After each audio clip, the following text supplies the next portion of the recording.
tere! Eesti keel. Iseseisev töö number 7.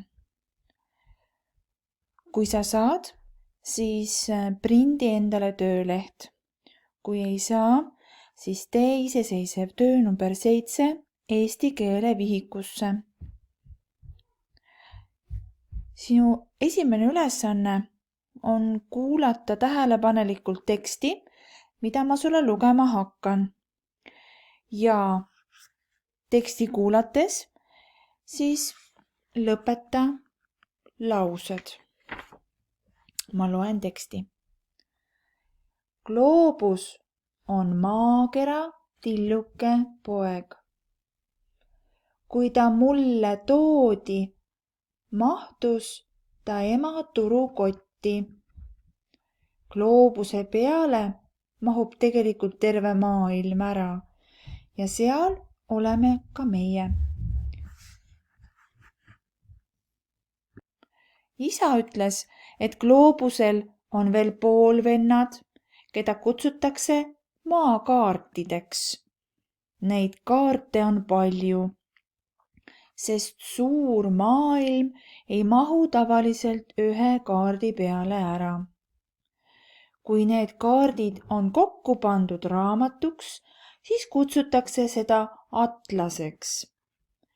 Gloobuse sees on õhk.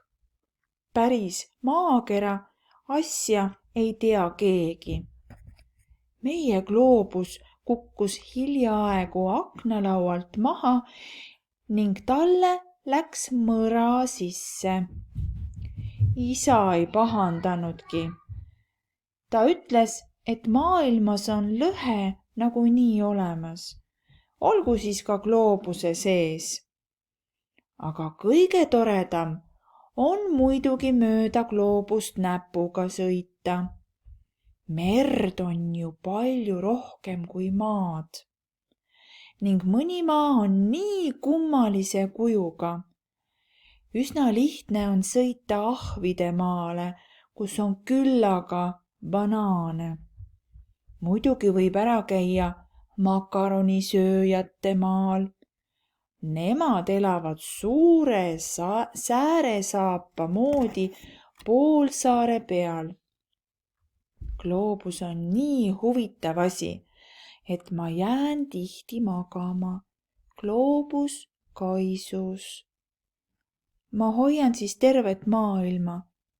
Ta meeldib mulle väga. Nii, kui sa oled nüüd saanud selle ülesandega hakkama ilusasti, sa võid veel mitu korda üle kuulata teksti, et kõik sõnad saaksid ilusasti paika, siis sind ootab teine ülesanne.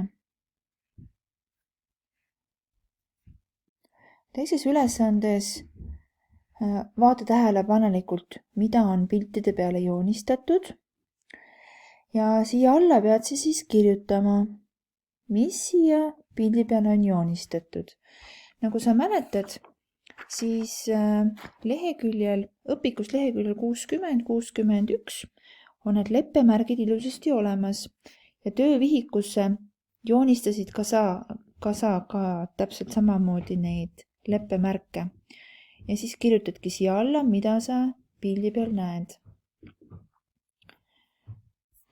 Kolmandas ülesandes on sul vaja joonistada kirjelduse põhjal leppemärkidega kaart. Ehk siis sul on siin kirjeldus, loed selle kirjelduse tähelepanelikult läbi ja kirjutad kirjelduse põhjal leppemärkidega kaardi. Aga pane nüüd tähele, et kui sa teed kaarti, siis sa pead märgistama kaardile ka samamoodi pildid. Jõudu tööle sulle!